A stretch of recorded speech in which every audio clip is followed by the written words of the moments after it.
দেশের দক্ষিণাঞ্চলের অন্যতম নৈসর্গিক সৌন্দর্যের লীলাভূমি বরগুনার হরিণঘাটা পর্যটন কেন্দ্র।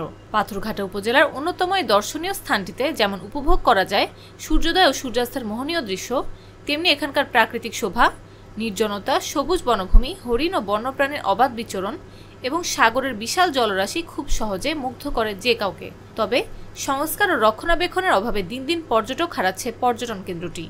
আমার কাছে বাংলাদেশের সবচেয়ে অন্যতম ভালো স্পটের মধ্যে একটা ছিল টাঙ্গুয়ার হাওর, চর কুকরিমুখী, এবং এইটাই সাথে আমি একদম মুগ্ধ হয়ে গেছি এই কারণে এখানে সুন্দরবনের ফ্লেভার পেলাম, সমুদ্র পেলাম, জঙ্গল পেলাম। মানে এটা আমার কাছে মনে হয় যে এটাকে আরেকটু এক্সপ্লোর করা দরকার। আমার মনে হয় যে এটা আমাদের এখন আবিষ্কার করা হয় নাই, আরেকটু আবিষ্কার করা দরকার। এবং সেই জন্য একটু আমি যেটা প্রতিবন্ধকতা ফিল করেছি অবকাঠামোগত, রাস্তাঘাট ম্যাক্সিমামই ভালো, কিছু কিছু জায়গায় একটু সমস্যা আছে, যেগুলো যদি কর্তৃপক্ষ নজর দেয় আমার মনে হয় এখানে পর্যটকের সংখ্যা আরো অনেক বাড়বে। বন বিভাগ সূত্রে জানা যায় 1967 সাল থেকে বন বিভাগের উদ্যোগে বন সম্প্রসারণের কাজ শুরু হয়।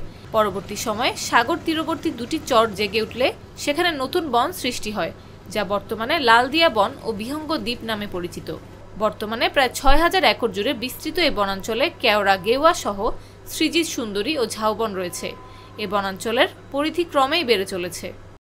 খুব নিরিবিলি পরিবেশ, লোকজন কম। অন্যান্য বীচগুলোতে আমরা যেটা দেখি অনেক বেশি জনগণ, বেশি মানুষ, সেটার থেকে এখানে একটু নিরিবিলি।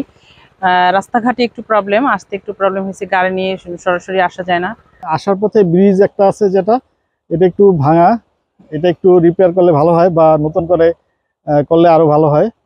এই বিষয়ে ওই এলাকার বন বিভাগের দায়িত্বরত বিট কর্মকর্তা আব্দুল হাই জাগো নিউজকে বলেন, ঘূর্ণিঝড় রিমালে এর সময় এইটা নিমজ্জিত হয়ে গেছে।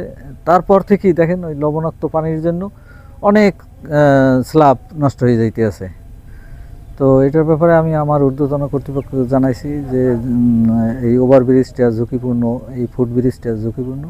বরগুনার জেলা প্রশাসক মোহাম্মদ শফিউল আলম জাগো নিউজকে বলেন, বন পরিবেশ অধিদপ্তর কর্তৃক একটি প্রকল্প হাতে নেওয়া হয়েছে এবং এই প্রকল্পের একটি মিটিং পটুয়াখালীতে গত মাসে সম্পন্ন হয়েছে। তো এখানে একটা বড় প্রকল্প নিয়েছে। এই প্রকল্পটির কার্যক্রম যখন শুরু হবে আমার মনে হয় অবকাঠামোগত যে অব্যবস্থাপনা সেটা কেটে যাবে এবং এটা আশা করি আপনি যে অব্যবস্থাপনার কথা বলেছেন সেগুলো কাটিয়ে উঠে এটা একটি মনোমুগ্ধকর এবং আকর্ষণীয় পর্যটন স্পটে রূপান্তরিত হবে। বনের ভেতরে যাওয়ার জন্য তৈরি করা ফুড ট্রেলের কাঠের পাটাতনের অবশিষ্ট নেই একটিও। রয়েছে বনের ভেতর নেটওয়ার্কের সমস্যা। পর্যটকদের জন্য নির্মাণ করা বিশ্রামাগার, ওয়াচ টাওয়ার সহ বিভিন্ন স্থাপনার জায়গায় জায়গায় খুলে পড়ছে পলেস্তারা।